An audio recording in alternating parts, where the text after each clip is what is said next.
കരീമിന്റെ ബന്ധു ടി.പി. നൌഷാദ് തട്ടിയെടുത്ത 56 ഏക്കർ ഭൂമിയിൽ 20 ഏക്കറിൽ താഴെയാണ് കക്കാട്, കൊടിയത്തൂർ, കൂരർചുണ്ട്, പുന്നക്കോട്, താഴക്കോട് വില്ലേജുകളിലുള്ളത്. 36 ഏക്കർ കിനാലൂർ, ബാലുശ്ശേരി ഭാഗങ്ങളിലാണ്. CPM ബന്ധമുള്ളവർ ഇവിടെ ഭൂമി വാങ്ങിക്കൂട്ടിയതായി കിനാലൂർ വ്യവസായ പാർക്കിലേക്ക് റോഡ് നിർമ്മിക്കുന്നതുമായി ബന്ധപ്പെട്ട കുടിയൊഴിപ്പിക്കലിനെതിരെ രൂപീകരിച്ച ജനജാഗ്രതാ സമിതി നേരത്തെ ആരോപിച്ചിരുന്നു. ഈ ഭൂമി വാങ്ങിയത് എളമരം കരീമിന്റെ ബന്ധു ടി.പി. നൌഷാദാണെന്ന് ഇപ്പോൾ പുറത്തുവന്ന രേഖകൾ വ്യക്തമാക്കുന്നു. ജനജാഗ്രതാ സമിതിക്കെതിരെ ചിലർ കിനാലൂർ വികസന സമിതി ഉണ്ടാക്കിയിരുന്നു. ഭൂമി ഇടപാടിൽ ഇടനിലക്കാരായിരുന്നവരാണ് വികസന സമിതിയിൽ സജീവ പങ്കാളിത്തം വഹിച്ചിരുന്നത്. ടി.പി. നൌഷാദ് കിനാലൂരിലെ നിത്യ സന്ദർശകനുമായിരുന്നു.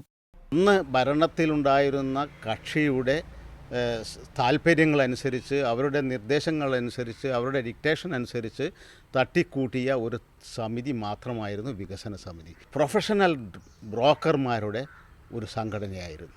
ഈ പറഞ്ഞ നൌഷാദ് തന്നെ വളരെ സുപരിചിതനാണ് കിനാലൂരിൽ.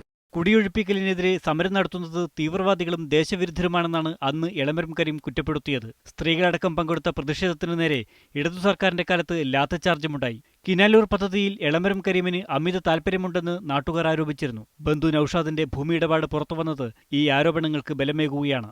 ക്യാമറ പേഴ്സൺ അനൂപ് സിപിക്കൊപ്പം നജാത്തുള്ള, മീഡിയ 1 കോഴിക്കോട്.